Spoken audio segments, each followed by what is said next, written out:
bonsoir, merci de nous rejoindre sur Canal Algérie. Retour ce soir évidemment sur le discours du président de la République devant les deux chambres du Parlement. Un discours d'un peu plus d'1h30 durant lequel Abdelmadjid Tebboune dresse d'abord le bilan de son premier mandat présidentiel, égrénant chiffres à l'appui, les avancées et réalisations dans les différents secteurs économiques. Il reviendra longuement d'ailleurs sur la production nationale, la base, dit-il, d'une économie qui sort de l'importation anarchique en passant par les avancées de l'industrie, la transformation industrielle, l'investissement, l'agriculture, le logement. Le chef de l'État annoncera d'ailleurs plus loin les perspectives de son deuxième mandat, une sorte de feuille de route économique dans laquelle les chemins de fer, les mines, la pétrochimie ou encore l'autosuffisance hydrique et alimentaire deviennent des secteurs clés stratégiques pour sortir de la dépendance aux hydrocarbures. Abdelmadjid Tebboune évoquera aussi le dossier mémoriel, réclamant une reconnaissance morale et non financière à la France pour ses crimes coloniaux en Algérie et le génocide de plus de 5 630 000 Algériens. Enfin, sur le plan diplomatique, le président de la République a réitéré avec détermination d'ailleurs le soutien indéfectible au peuple palestinien jusqu'à son indépendance, ainsi qu'envers tous les peuples opprimés comme celui du Sahara occidental. Nos invités, je vous les présente tout de suite sur le plateau. On reçoit ce soir M. Nordine Khalif, vous êtes politologue. Merci de répondre à chaque fois présent à notre invitation. Merci. Également avec nous, M. Mahfoud Kaoubi, expert en politique géoéconomique et spécialiste des questions financières. Bonsoir à vous également, merci d'être parmi nous. Bonsoir. Et également avec nous, M. Allel Boutelja, député et membre de la commission finances de l'Assemblée populaire nationale. Bonsoir M. Boutelja, merci d'être avec nous. Bonsoir et merci pour l'invitation. Et pour une fois, il est avec nous sur le plateau et non via Skype, M. Badis Khnissa, expert en relations internationales et membre de l'Observatoire aussi de la société civile. Bonsoir. Bonsoir. Badis Khnissa, merci d'être avec nous. Et on revient d'abord sur les principales annonces ou les principaux axes de ce discours présidentiel à la nation. Ils vous sont résumés, ces axes, par Mariam Damis. Le discours adressé par le président de la République à la nation devant les deux chambres du Parlement était porteur de nombreux messages forts. L'occasion de présenter un bilan des réalisations accomplies en 2024, mais également durant son premier mandat, tout en détaillant sa feuille de route pour le second, adoptant ainsi une nouvelle approche de gestion des affaires publiques pour la consécration de la bonne gouvernance. عن الإرادة السياسية التي تبني منهج جديد في إدارة الشأن العام وتكريس مبادئ الحكم الراشد. Un discours qui se voulait également une reconnaissance envers les représentants du peuple algérien en tant que pouvoir législatif au service de ce dernier. أبناء وطنيين وكبرنا في الوطنية ونخدموا الوطن حتى آخر نفس. L'appel est lancé à toutes les forces vives de la nation. La renaissance économique en cours en Algérie est sur la bonne voie et nécessite la poursuite et l'intensification des efforts à la lumière des indicateurs au vert enregistrés dans plusieurs secteurs. Les réformes engagées avancent résolument vers une économie qui permettra aux produits algériens de rejoindre les chaînes de valeur mondiales. دخلنا في مسار كسب رهان التنمية الوطنية، التنمية الاقتصادية. نموذج اقتصادي جديد بدأ يأتي أكله لأن اليوم الأرقام اللي عندنا الأرقام الاستدلالية تاع الاقتصاد والمنبثقة من تقارير السلطات الدولية الحمد لله كل المؤشرات خضراء. Amélioration du climat des affaires, promotion du commerce extérieur, encouragement des initiatives, adoption de la numérisation et réforme de la politique monétaire. Autant de réformes profondes et structurelles qui ont permis de corriger les dysfonctionnements et de rompre avec les anciennes pratiques.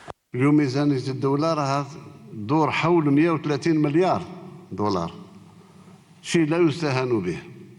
الجزائر اليوم دخلت حطت رجلها في البلدان الناشئة.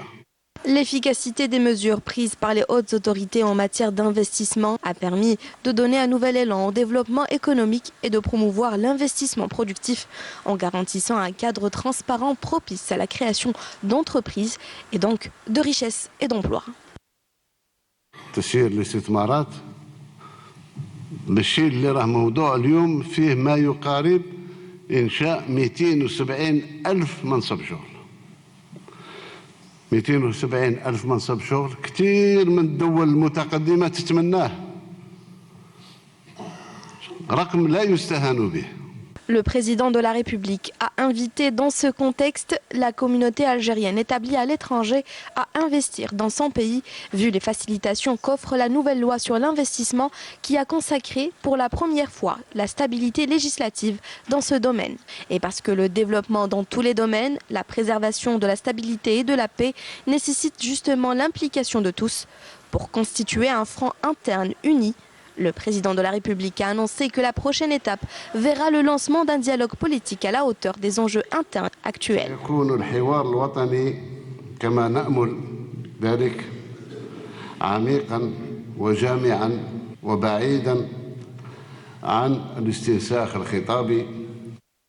Fidèle à ses principes, le président de la République a réitéré avec fermeté l'engagement de l'Algérie à défendre ses positions, rejetant toute tentative de manipulation des faits ou de contournement des résolutions internationales concernant les causes palestiniennes et sahraouies.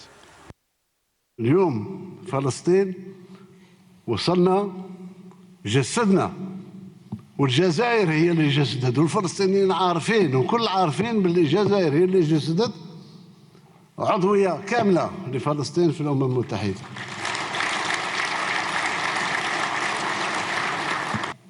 لما يتفاوضوا في بعضهم بعض من أجل الحدود تاع الدولة الفلسطينية، احنا ما نداخلش، ما نزايدش على الفلسطينيين، احنا مع الحق. احنا قضية الصحراء 1972 73 من أول اجتماع في نواديبو، ثاني اجتماع في تلمسان، ثالث اجتماع في إفران، ما بدلناش الكلام تاعنا إلى يومنا هذا. باغيين احنا الناس هادو خلوهم ينطقوا، خليه يقول واش راه حاب، خليه يقرر المصير نتاعو، ما تفرجش عليه.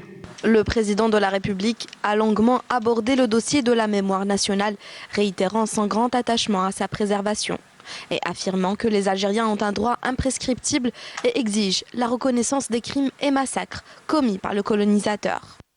À travers ce discours, l'Algérie affirme sa volonté de se positionner comme une voix influente tant sur la scène régionale qu'internationale. En œuvrant à la construction d'une économie diversifiée, elle cherche à dépasser sa dépendance aux revenus des hydrocarbures, tout en offrant un développement équitable et l'égalité des chances à tous les citoyens. Voilà donc pour l'essentiel de ce discours présidentiel à la nation. Avant d'entamer le pan économique qui a finalement constitué l'essentiel, le gros de ce discours, on va parler avec vous d'abord, Bédisr Nissa, de ce dialogue politique, dialogue national que le président a donc annoncé, sans exclusive, un dialogue franc, profond avec la classe politique et aussi la révision de la loi sur les partis politiques et le code communal et de wilaya, qui, dit-il, sont aujourd'hui en déphasage finalement avec le texte fondamental.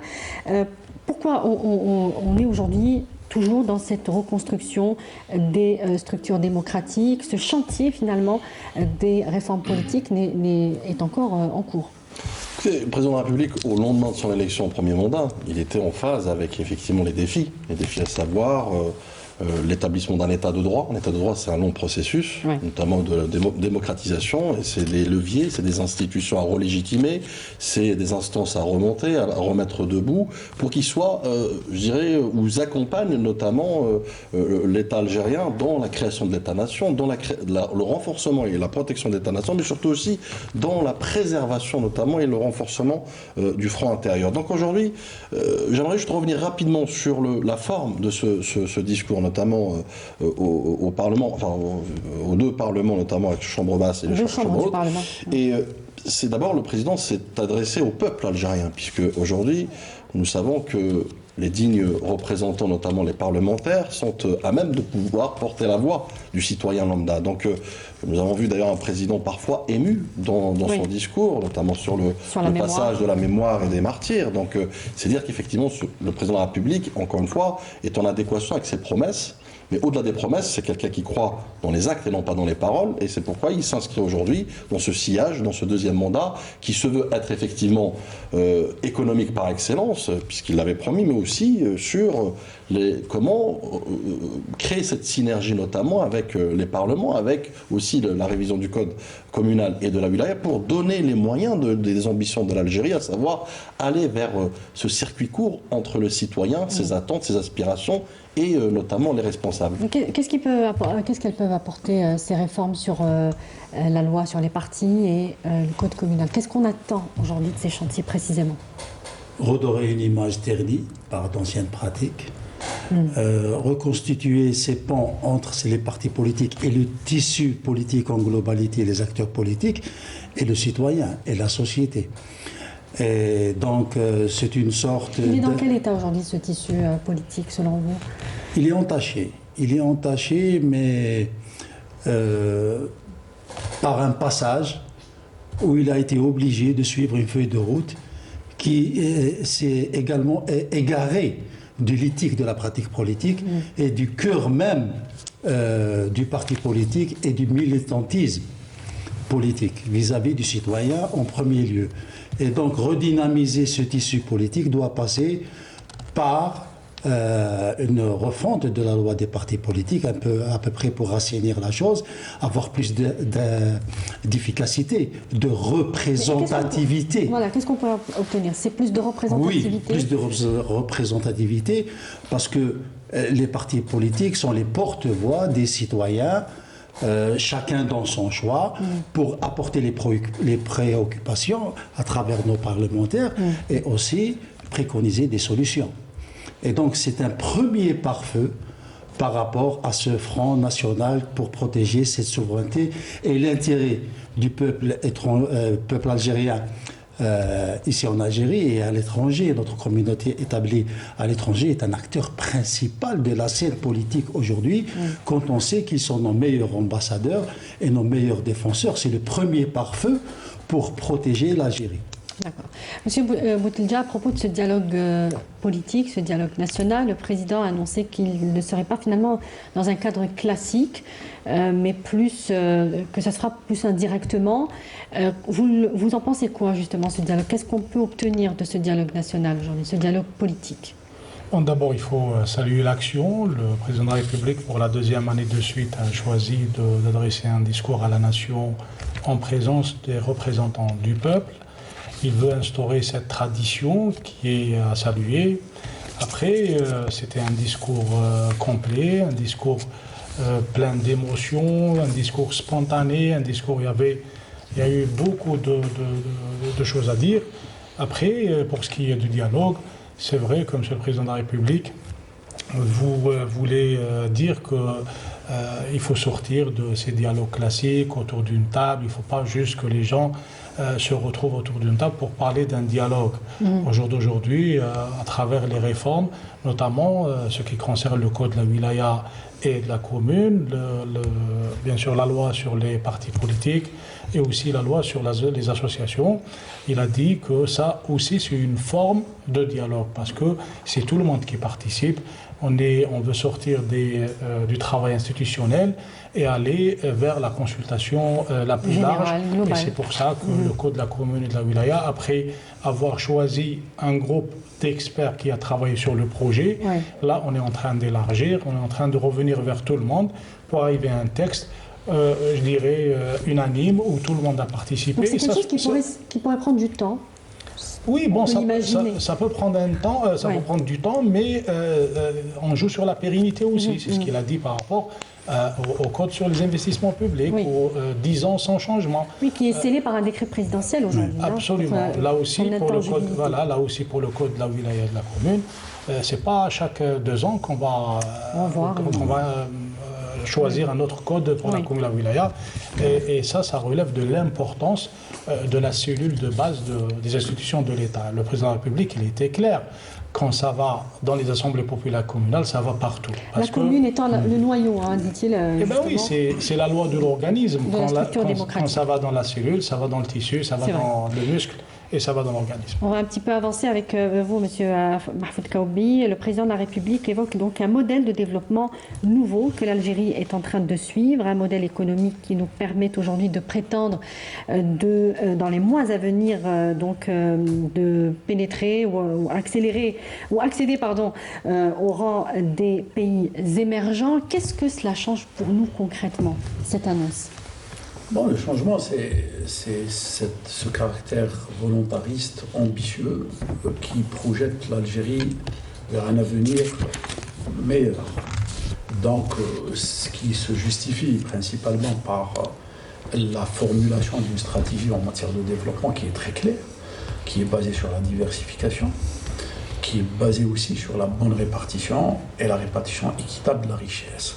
Donc une diversification qui a été repensée, il faut le rappeler, et qui a été traduite, ce qui a été traduit dans le code des investissements en tous les cas, par une architecture qui se base sur une valorisation des richesses souterraines et surtout pour une capitalisation du revenu de cette exploitation, donc de l'exploitation minière et pétrolière.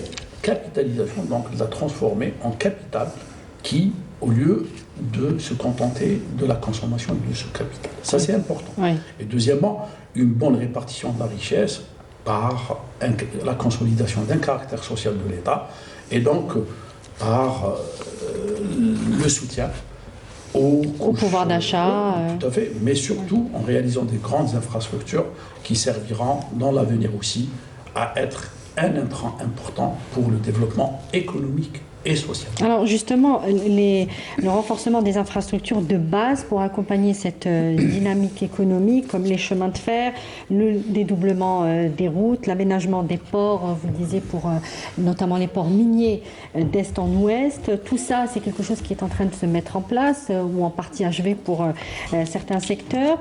Selon vous, quel est le niveau de développement de ces infrastructures de base?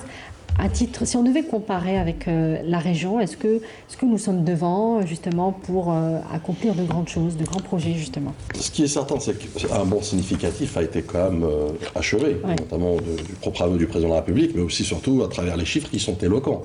Ils sont très révélateurs, les indicateurs sont là, et le président de la République sait pertinemment, et il est soucieux d'ailleurs sur ce point, de vouloir connecter l'Algérie pour un développement, puisque nous avons évoqué tout à l'heure les collectivités locales notamment, et le tissu, le maillage dense notamment dans les localités représentées par les APE et les APC, les élus notamment locaux, et c'est un principe de bottom-up, vous savez, le développement, il commence par la base pour aller vers le haut. Donc une économie forte, c'est aussi une économie intrinsèque, notamment qui est disséminée un peu partout, qui est renforcée. Quoi de mieux, effectivement, que les infrastructures pour pouvoir faciliter cette interconnexion, mais surtout cette interaction, notamment.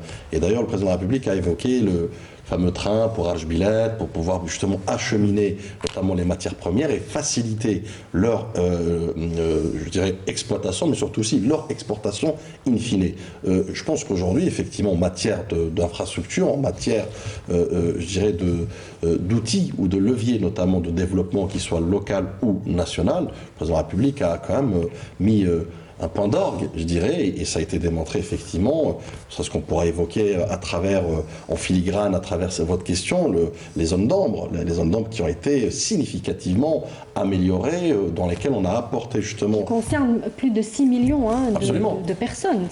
Absolument. On ignorait ce chiffre jusqu'à très récemment, que 6 millions de personnes étaient affectées par une extrême pauvreté en Algérie. D'ailleurs, c'était peu ou prou 950 communes qui étaient, en tout cas inscrites comme communes avec moins de budget, notamment en matière d'attractivité économique y compris, et aussi plus de 1300, peu ou prou 1300 sur les 1541, où c'était des communes quand même qui manquaient de tout. Donc il y a, comme j'ai expliqué, quand même des indicateurs qui sont non seulement confiants, mais qui augurent notamment un développement, je dirais, pérennisé, mais surtout structuré. Et c'est là où la question... Justement, vous évoquez la commune, c'est très important. On peut aussi revenir sur la loi, sur le code communal aussi et de wilaya. dans cette optique-là, c'est-à-dire il y a aussi le redécoupage administratif qui va donc suivre son cours. Il est en voie de finalisation. Finalement, les wilayas délégués vont passer à leur stade de wilaya pleine et entière. À ce moment-là, les communes vont aussi être mieux nanties, qu'il n'y aura plus ce déphasage économique entre des communes très riches, comme le dit d'ailleurs lui-même, le président de la République, et des communes qui ne peuvent même pas s'acheter des équipements de base. Donc, est-ce que ça peut aider aussi pour le code communal et le redécoupage administratif? C'est un chapitre. C'est pour cela que le discours du président est explicite. C'était un constat, un point de situation pour corriger un peu la trajectoire de la stratégie globale enclenchée en 2022, fin 2021, début 2022, concernant la relance économique, le développement équitable à travers tout le territoire national, la création des pôles agricoles, pôles économiques, tout ceci découlant vers le volet social, vers la famille algérienne, le pouvoir d'achat, l'emploi, l'environnement, la qualité de vie. Et donc aujourd'hui, on va transiter d'une commune à caractère purement social, limitée en pouvoir de décision par l'Assemblée et les textes et les lois, vers une commune à caractère plus ou moins économique. Une commune qui investit, qui gère ses rentrées fiscales, et donc essayer d'équilibrer et de départager ces deux poids, deux mesures, les communes qui sont implantées dans la capitale, au nord, et les communes qui sont à l'intérieur du pays. Donc, alors, notamment à travers la création de petites zones d'activité. De zones d'activité, justement. Pour les métiers. Pour les petits métiers, beaucoup plus. Parce que ce sera des parcelles de 300-400 mètres carrés allouées à des petites entreprises familiales. Ça peut transformer, selon vous, une commune isolée. Est-ce que ça peut vraiment transformer la vocation économique Bien sûr, on a transformé Adrar d'un tas de sable à un gros producteur de pommes de terre. On a transformé Ouadsouf. On est en train de transformer Tamarasset, Tindouf. Du sud, effectivement. Moi, je vous dirais que l'avenir de l'Algérie est en majorité au sud. Reste à mettre les moyens, les outils, les mécanismes, l'initiative et l'adhésion des citoyens qui sont dans leur point géographique. Parce qu'aujourd'hui, il y a un point important qui est social, qui est sécuritaire, c'est de fixer les citoyens dans leur zone géographique pour éviter l'exode. L'exode, c'est la pression sur notamment les capitales, sur le flux de circulation. Et donc là, on va mieux élargir, répartir ce développement local à travers tous les pays. Donc aller vers plus d'équité finalement économique. Je ne sais pas si on peut dire les choses comme ça.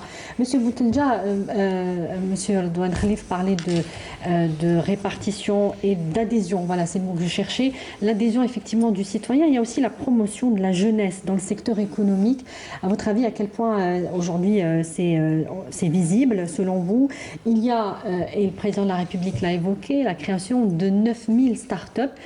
En 2019, il y a donc 5 ans, nous étions à 200 start-up. L'objectif est d'atteindre les 20 000.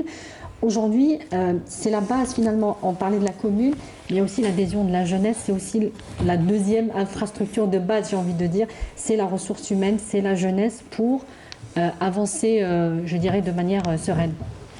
Oui, Monsieur le Président de la République, lors de son discours, a donné beaucoup d'importance.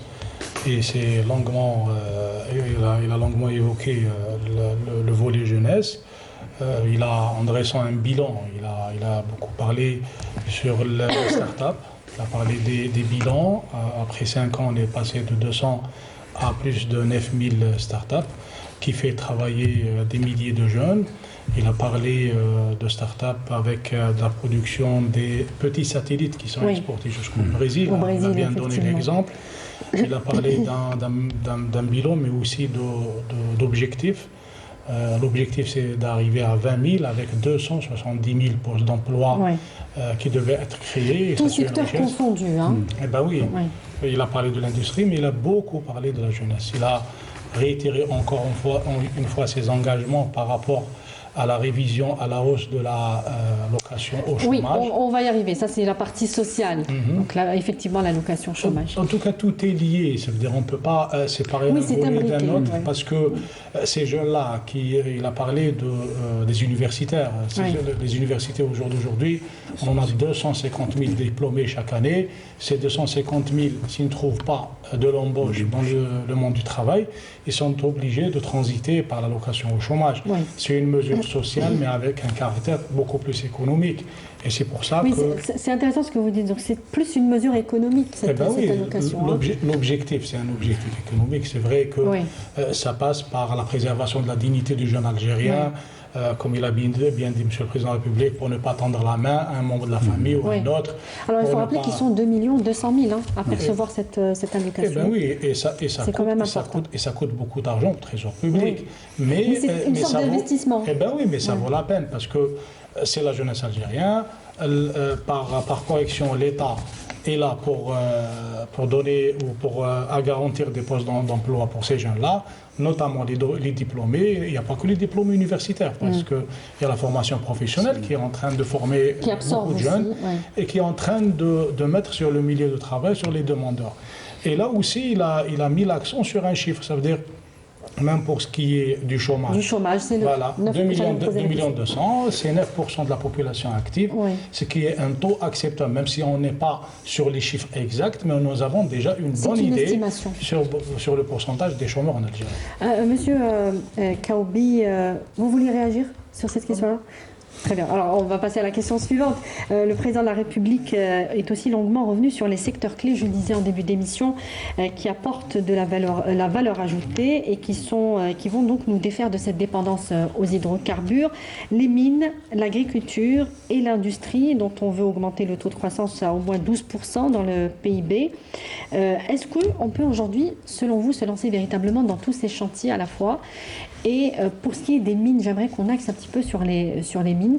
C'est quelque chose de nouveau en Algérie, puisque c'est un peu une première de lancer plusieurs mines à la fois, les plus importantes de Garage Billet notamment, qui va donc bientôt fournir vers le port d'Oran un premier chargement de fer. C'est quelque chose aussi qui peut vraiment nous défaire de la dépendance aux hydrocarbures, selon vous. Oui, pour répondre à votre question, déjà la première, est-ce qu'on peut lancer tous les secteurs ? Je dirais oui. Donc si on se tient à l'architecture et à la manière avec laquelle ont été articulées les logiques de développement, donc il y a une logique d'entraînement et le secteur des industries extractives est censé tirer les autres secteurs vers un développement. Donc je parlais tout à l'heure de capitalisation des ressources minières et pétrolières aussi. Donc c'est de se servir du revenu des exportations de ce secteur pour financer déjà, donc financer les autres secteurs. Et quand on voit les secteurs qui ont la priorité de l'État, les 7 secteurs, donc on enregistre le secteur de la sidérurgie, et donc qui est alimenté principalement par de l'extraction minière et qui permet à l'Algérie d'avoir un avantage comparatif dans le domaine de l'industrie mécanique aussi. Donc vous voyez, la même chose pour l'industrie des polymères qui est importante et qui est alimentée par l'industrie pétrolière et pétrochimique. Donc en termes d'architecture, ça s'imbrique de manière assez cohérente. Maintenant, c'est les synergies et les logiques de mise en œuvre qui sont importantes aussi. Donc, le secteur de l'industrie extractive n'est pas nouveau. Notre patrimoine a existé depuis. Oui, évidemment. Depuis mais maintenant, cette volonté de capitaliser les ressources. Alors, qu'est-ce que vous voulez dire par capitaliser ? Il faudrait peut-être expliquer. Capitaliser, c'est très simple, c'est de se servir du produit de l'industrie minière comme intrant pour les autres industries. Je parlais du polymère, je parlais de l'acier, par exemple, et pour l'industrie mécanique aussi. Donc vous voyez 3 industries qui ont un rôle important en termes de poids et de capacité d'entraîner d'autres secteurs il y a déjà cette volonté depuis 2022. de ne pas exporter directement les matières premières. Oui, oui. Donc cette volonté a toujours existé, il faut le dire. Donc notre modèle d'industrie industrialisante, datant déjà des années 70, est articulé sur cette logique. Maintenant, le fait de mettre à jour cette logique, de l'actualiser et de l'adapter par rapport aux défis et de la réalité, de la conjoncture actuelle. Voilà ce qui est important. Donc les articulations. Sur ça, l'architecture est très bonne, à mon sens. En tous les cas, le défi nous attend surtout pour mettre en œuvre tout cela. Et là, le président l'a dit d'une manière très claire, c'est qu'on doit continuer le processus à la Massal. Massal, c'est un processus. Donc on n'est pas arrivé. Un processus, par définition, à cette logique d'itération. Donc il ne se termine jamais. On doit se remettre en cause systématiquement. Les résultats sont bons, sont assez acceptables dans l'ensemble, dans la globalité, mais ça doit nous motiver encore plus. Mais je vais poser peut-être la question un peu plus directement. Est-ce que les mines est-ce que ce secteur peut supplanter? C'est peut-être beaucoup dire à ce stade, mais dans un avenir relativement acceptable, est-ce que les mines peuvent supplanter les hydrocarbures? Est-ce qu'elles peuvent atteindre en tout cas le niveau des revenus des hydrocarbures? Je dirais oui, en tous les cas. C'est pas impossible en tout cas. Jamais impossible. Ouais. Le potentiel est énorme, nos réserves sont importantes. Oui. Et puis maintenant, c'est important que ça soit un élément de démarrage. Il faut aussi qu'on mette beaucoup d'attention à l'intégration, à la valeur ajoutée. Ouais. Les industries extractives sont toujours dans cette logique d'exploitation du sous-sol, de la nature. Et il est important qu'on mette du travail dans nos exploitations, dans la production. Le potentiel est énorme. Et là, ça passe par l'industrie. D'ailleurs, l'architecture qui a été mise en œuvre, c'est ça, capitaliser nos ressources. C'est de les mettre en synergie, de les mettre en œuvre pour qu'on les enrichisse par le travail. Et non pas uniquement par la valeur des richesses qui existent dans le sous-sol. Oui, des matières premières. Mais Srinissa, justement, à ce sujet, Abdelmajid Tebboune a évoqué l'exemple du logement. Des programmes basés, dit-il, à 100% sur la production nationale des matériaux de construction qu'on importait presque entièrement jusqu'à 2009, le ciment, le fer, le carrelage, la faïence. Aujourd'hui, tous ces produits sont fabriqués localement. Le logement n'est plus véritablement un fardeau pour le budget de l'État. Tout à fait. Et d'ailleurs, ça s'inscrit dans le sillage justement de l'ADN de la politique algérienne, sociale notamment, et qui garantit notamment le logement à tout citoyen, pour aussi préserver sa dignité et lui permettre aussi de mettre des perspectives d'avenir notamment. Et donc oui, effectivement, là aussi on peut déceler beaucoup d'efforts qui ont été consentis c'est-à-dire peut-être 10-15 ans en arrière, dans tout ce qui est construction immobilière, et aujourd'hui on est, je dirais carrément, on est fort propre en matière de construction. Et cet effort propre a permis effectivement de ventiler, d'alléger la facture notamment sur le budget d'État, et au contraire ça a permis aussi même de créer des emplois, notamment puisque... Donc on peut calquer ce modèle sur d'autres secteurs aussi? Absolument. Écoutez, je pense qu'on est dans une phase d'innovation, dans une phase d'exploration, sous l'ère du président de la République Abdelmajid Tebboune depuis le premier mandat, sauf que le deuxième mandat, je pense qu'on va rentrer dans une espèce de vitesse de croisière, dans laquelle on va adapter en fonction d'abord des mutations régionales, des mutations internationales, dans laquelle l'Algérie joue un rôle prépondérant, notamment en matière de potentialité économique, pour qu'elle soit aussi peut-être le hub de demain, économiquement parlant, d'abord dans sa dimension africaine, mais aussi au-delà de ses frontières, notamment vers l'Occident. Mais une chose est sûre, effectivement, cette replication notamment de stratégies qui sont des stratégies vivantes, et je le conçois effectivement, puisque les règles des marchés internationaux sont en perpétuelle transformation et mutation, dans lesquelles nous avons besoin d'avoir cette prospective, notamment en matière de gestion. Mais on a passé, je dirais, ce cap, on est dans un brainstorming perpétuel aussi, à travers nos compétences locales, mais y compris aussi au sein de notre communauté, qui joue un rôle aussi très important en matière d'expertise et surtout de support.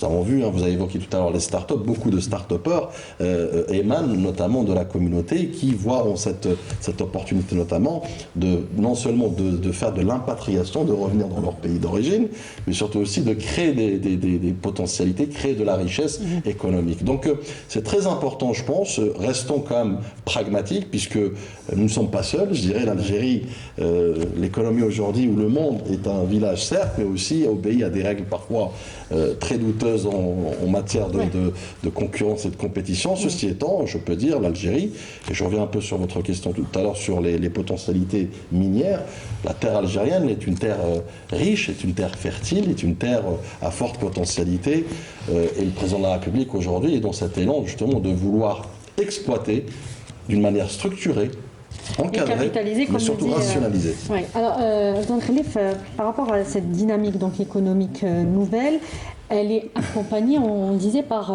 ce nouveau code des investissements qui a permis d'enregistrer, selon le président de la République, au niveau de la API, plus de 10 500 projets d'investissement avec l'objectif d'atteindre les 20 000 aussi avant la fin de son mandat présidentiel, sans oublier les quelques 160 projets d'investissement étrangers. Et le président a dit que jamais les autres secteurs, même les hydrocarbures, n'ont été aussi attractifs qu'avec finalement ce code des investissements. Donc la réforme du code de l'investissement va finalement apporter ses fruits au fur et à mesure durant les 10 prochaines années. Oui, il est censé ne pas la être sécurisation de ce code d'investissement, la rectification de plusieurs textes de loi concernant l'économie, l'investissement par nos parlementaires, qui s'est inscrit dans le cadre des réformes qu'on a entamées depuis 2021 concernant les textes législatifs, la Constitution. Donc ça a été plusieurs volets. Le plus grand chapitre a été attribué beaucoup plus et accentué à la stratégie de relance économique et d'investissement et d'attirer les IDE. Et donc, on a deux processus en parallèle. Un investisseur local, algérien, et l'investisseur étranger qui vient en investissement direct ou en joint venture avec un investisseur local. Quand je dis investisseur local, opérateur local, c'est privé et public, dans les deux sens. Donc, c'est pour avoir une intégration de technologie, perfectionnement de notre main-d'œuvre, de nos cadres, une meilleure formation, surtout en matière d'économie qui adopte la science et la technologie, et surtout pour les jeunes, tout ce qui est numérique, tout ce qui est à travers le net, les réseaux sociaux, le e-commerce, dont ils ont bien évolué. On a de très bons résultats par rapport aux jeunes qui pratiquent aujourd'hui le commerce électronique et la prestation via les réseaux sociaux et à distance. Et là, je salue encore une fois la communauté algérienne à l'étranger qui a essayé de calquer ces expériences qu'ils ont vécues ailleurs, à l'extérieur, ici en Algérie, dans un terrain vierge. Aujourd'hui, l'Algérie passe d'un marché de consommation, de consommateurs de large consommation, à un pays productif qui diversifie ses productions. En parlant de mines, aujourd'hui, on est dans une vente directe grâce à une infrastructure logistique, qu'elle soit portuaire ou via le réseau ferroviaire, qui est très importante. Mais après, on va greffer un environnement de transformation qui va donner une plus-value. Parce que le but dans tout ça, c'est d'avoir des rentrées hors hydrocarbures, mais aussi d'avoir création d'emplois et avoir une matière première ici en Algérie, qui est un outil de pression de la part des lobbies économiques internationaux. Et c'est de bonne foi, c'est de bonne guerre, c'est la règle du jeu. C'est aussi pour nous préserver, de sortir de ce statut d'otage, j'ai envie de dire, des fluctuations. Des crises aujourd'hui, des crises géopolitiques qui sont à la base des crises économiques. Aujourd'hui, on gère le monde par les crises. C'est le nouveau système. Et à l'avenir, le monde va être géré par les multinationales beaucoup plus que par les politiques. C'est ce qu'on va vivre dans les prochaines années. Observe déjà un petit peu. Donc l'Algérie, l'État algérien, par prévention à ce schéma de crise, est en train d'installer les outils qui protégeraient et l'économie algérienne, et l'opérateur, et le citoyen, et la famille algérienne. Donc aujourd'hui, on est dans une dynamique qui fait office de rampe de lancement pour les générations futures. Beaucoup plus on pense à ceux qui vont nous succéder pour gérer et protéger cette souveraineté économique et une souveraineté nationale. Le président de la République l'a bien expliqué qu'aujourd'hui on est en train de sécuriser cet environnement, bien sûr, et social, mais beaucoup plus économique. Oui. Parce qu'aujourd'hui on passe à une transition économico-sociale douce. Alors il faudra quand même de l'efficacité au niveau du guichet unique qui va donc traiter ces projets économiques qui représentent une valeur de 50 milliards de dollars avec ce que dit le président de la République, avec une évolution quotidienne pour la création de 270 000 emplois, ça on l'a déjà dit. Donc 450 milliards de dinars, 50 milliards de dollars. Ce guichet unique, il va falloir qu'il soit efficace justement pour ne pas pénaliser les opérateurs, pour que les choses se passent dans la vitesse qu'ils méritent. En tout cas, le code de l'investissement que le président de la République l'a bien dit, sur un décret présidentiel ne va pas être changé pendant 10 ans, stipule des facilitations et donne beaucoup d'avantages par rapport aux investisseurs et entre autres la levée des obstacles bureaucratiques qu'a connu ce secteur pendant des années. Pour ce nombre très important de projets qui attend la validation, le président de la République il a parlé de 10 500 projets avec un montant colossal de 50 millions de dollars, entre autres 160 projets étrangers. Tout ça nécessite beaucoup de détermination, beaucoup de travail, beaucoup de suivi. Il faut que tout le monde s'y mette. Au jour d'aujourd'hui, on applaudit fort la détermination de M. le Président de la République, son engagement très très fort. Il a parlé de nationalisme. Il faut que ça suive. Il faut que tous les secteurs, il faut que le gouvernement, toutes les institutions de l'État s'y mettent dans cette dynamique, s'y mettent dans cette logique, s'y mettent dans cet engagement, surtout envers notre pays. Il n'y a pas seulement que l'investissement dans l'industriel, il y a aussi l'investissement agricole. Monsieur le Président de la République, plusieurs fois, je pense 2-3 fois, il a salué les efforts des Fleh. Il a parlé de Adrar, il a parlé de Ouedsouf, il a parlé de Mnia, il a parlé de pas mal de régions, parce qu'au jour d'aujourd'hui, c'est pas un secret, la sécurité alimentaire rentre dans la sécurité sécuritaire du pays, et c'est pour cela que les secteurs comme l'agriculture, c'est un secteur stratégique qui participe déjà à hauteur de 16% dans le PIB. On parle déjà de 37 milliards de dollars, qui n'est pas négligeable. Il a dépassé de loin l'industrie qui était à 3% en 2019, nous sommes à 6% au jour d'aujourd'hui, avec un objectif de 12%. En tout cas, l'économie nationale, c'est plusieurs piliers, il faut que tout le monde s'y mette, il faut que tout le monde travaille, il faut soutenir cet objectif de plus de 4% de taux qui devrait encore se confirmer vers la fin de cette année. Eh bien oui, si on veut mettre les calculs. Si on veut mettre le deuxième pied, parce que le président de la République, il a parlé du premier pied pour un pays émergent. Si on veut mettre rapidement le deuxième pied... Il faudrait ne pas reculer, évidemment. Eh bien oui, il faut que tous les secteurs s'y mettent et qu'ils démontrent beaucoup de volonté et beaucoup d'engagement. Mahfoud Karoubi, à propos, un mot aussi sur, et c'est très important, puisque effectivement les piliers de l'économie sont nombreux, on n'aura pas le temps évidemment de tout détailler. Il y a l'agriculture, l'industrie, la sécurité alimentaire, la sécurité hydrique d'ailleurs qui a été évoquée lors de ce discours. Mais la préservation du pouvoir d'achat est aussi un pan très important de cette économie donc émergente. Aujourd'hui, on ne peut pas parler d'économie émergente s'il y a un front social qui est livré à la paupérisation, j'ai envie de dire. Il y a donc la hausse des salaires qui a atteint les 47%. L'allocation chômage qui va donc être revenue. À propos des salaires, il va y avoir donc des augmentations selon les annonces du président de la République. Ce sont des mesures sociales, je le disais, qui peuvent aussi contribuer d'une certaine manière, même indirectement, à tirer la croissance économique. Théoriquement, oui, en tous les cas, mais réellement, maintenant, il faut passer de la période du rattrapage à la période de la véritable accélération. Tout à l'heure, Cheikh Issa, il parlait de cette nécessité de passer à la vitesse supérieure. Parce que là, il y a eu un rattrapage par rapport à la révision, à la hausse des revenus des fonctionnaires principalement. Mais le véritable gage en matière d'amélioration du pouvoir d'achat, c'est l'amélioration de la productivité. C'est la croissance, en tous les cas. Donc 3%, 4%. Je dirais que par rapport à notre potentiel et par rapport à l'ambition d'être un pays émergent, c'est des niveaux de 8% qui pourraient nous qualifier à rentrer dans cette communauté des pays émergents. Je dirais que maintenant, le potentiel y est. Il nous faut beaucoup de travail. Vous parliez tout à l'heure de la nécessité de mettre encore plus de tonus dans cette logique d'investissement. Une loi ne suffit pas pour assurer la dynamique de l'investissement. C'est les actions, c'est la dynamique tous les jours.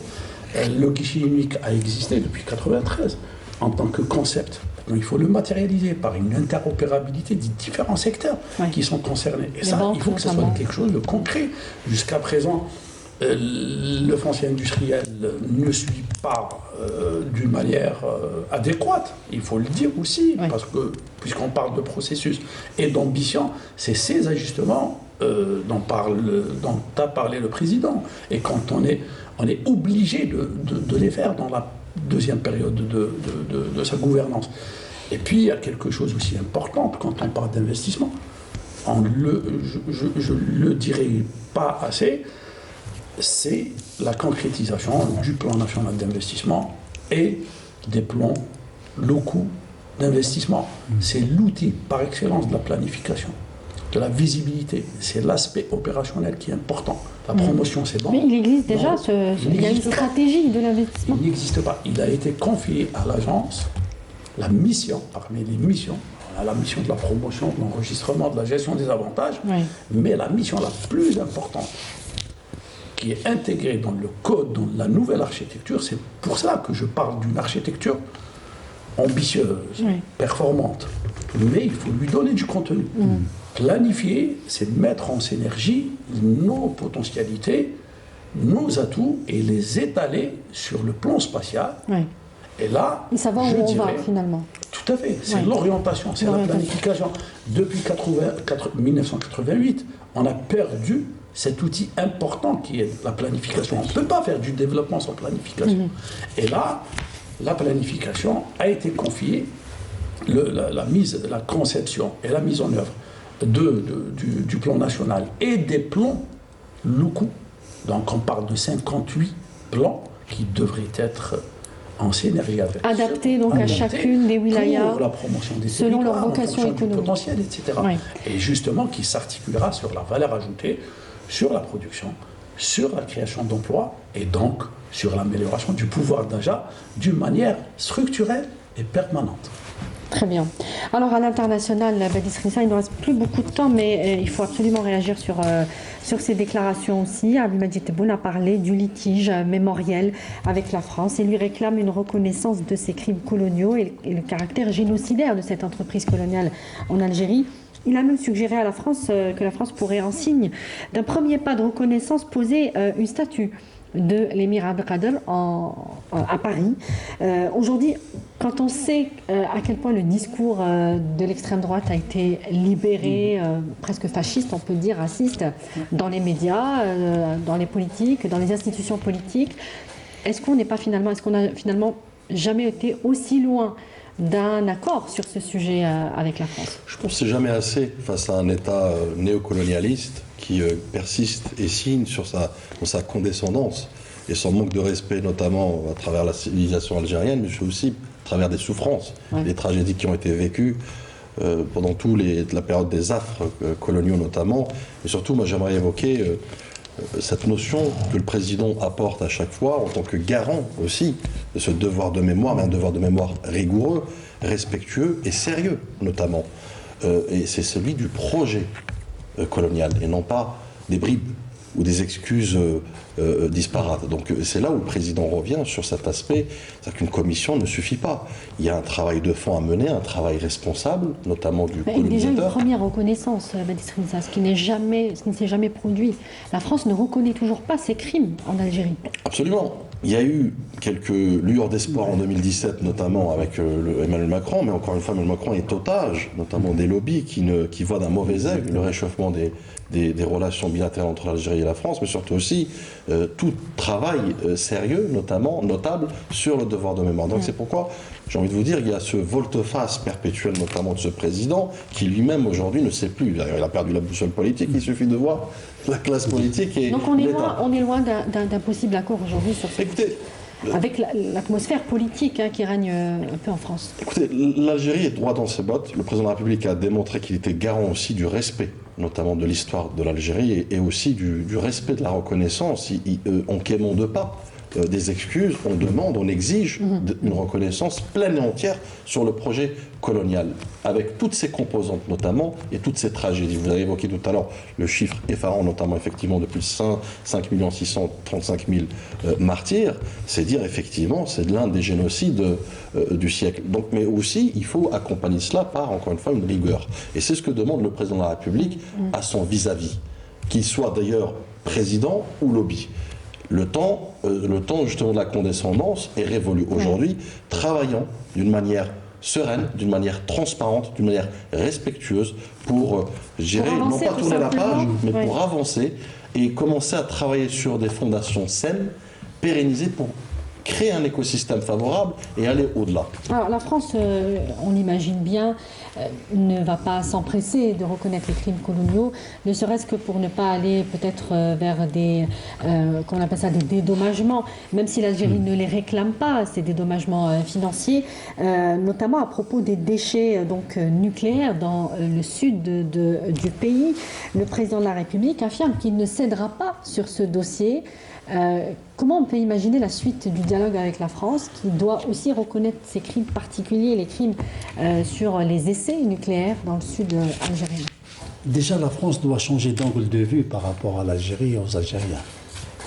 Sortir de cet état d'esprit colonisateur, d'exploitation, de protectorat, et de voir toujours l'Algérie, le pays où on se refait une santé financièrement et économiquement, et prendre notre communauté algérienne à l'étranger comme étage, comme feuille de pression, beaucoup plus sur l'État algérien. Nous protégerons nos concitoyens tels qu'ils soient dans le monde. Ça, c'est une affirmation de l'État algérien souverain. D'autre part, si la France veut des relations plus ou moins chaleureuses avec l'Algérie, elle devrait revoir ses positions, ses décisions, ses couacs qu'elle a commis ces derniers mois vis-à-vis du Sahara occidental, vis-à-vis du Maroc, vis-à-vis de l'Algérie, vis-à-vis du déchaînement des partis de l'extrême droite sur la souveraineté de l'État algérien, sur les citoyens algériens. Je pense qu'aujourd'hui, on est sur le même pied d'égalité, ou même beaucoup plus du côté algérien. Nous devenons une force économique, nous devenons une variable indéfectible dans l'équation politique, géopolitique et économique. Donc je pense que les chambres occultes françaises devraient revoir leur calcul. On va terminer sur la question du soutien au peuple palestinien, à la Palestine tout simplement, à l'indépendance de la Palestine. Donc le président de la République l'a évoqué, l'a confirmé une nouvelle fois, mais aussi au peuple opprimé, comme le peuple du Sahara occidental. Et le président d'ailleurs a rappelé que c'est encore la France qui avait, du temps du président Chirac, trouvé cette formule d'autonomie, de large autonomie qui reste totalement illégale, infondée sur le plan juridique. Là encore, on imagine que ça va être compliqué, encore une fois, avec la France, vu la position qu'elle prend aujourd'hui sur le dossier du Sahara occidental. En tout cas, pour ce qui est de la France, il n'y a pas grand-chose pour moi à dire, parce que la France n'a jamais accepté, n'a jamais gobé d'être chassée de l'Algérie. Et d'une génération à une autre, on continue à avoir la même approche envers l'Algérie indépendante et souveraine. Pour ce qui est du dossier ou de la question palestinienne, M. le Président de la République, par la plus forte manière, a réitéré la position du peuple algérien et de l'Algérie officielle par rapport à la cause juste du peuple palestinien. Et il a dit clairement que l'Algérie a participé, c'est l'Algérie qui a instauré l'État palestinien cette fois-ci à l'ONU.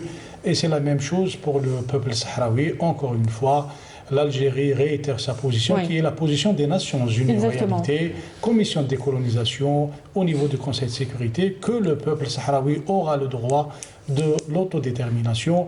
Et s'il décide autre que l'indépendance, c'est au peuple sahraoui souverain de voir son avenir. Effectivement, Mahfoud Kaoubi, juste un mot sur ça, si vous vouliez réagir à propos de ces positions intangibles de l'Algérie, vraiment pour terminer. Intangible. Intangibilité. Oui, alors, intangibilité, c'est fiabilité. Voilà, c'est l'Algérie dans ses positions qui font honneur et qui font partie de ce principe de justesse et de loyauté. Merci beaucoup. Des positions qui ont un prix d'ailleurs. Oui, tout à fait. Merci beaucoup, monsieur Kaoubi, Mahfoud Kaoubi. Je rappelle que vous êtes expert en politique géoéconomique et spécialiste des questions financières. Badis Nissa, merci à vous également, expert en relations internationales. Halal Boutelja, député et membre de la commission finances à l'Assemblée populaire nationale. Et monsieur Redouane Khalif, politologue. Merci beaucoup, messieurs, d'avoir participé à ce débat. Merci à vous de l'avoir suivi. On se retrouve très prochainement. Excellente suite des programmes. Au revoir.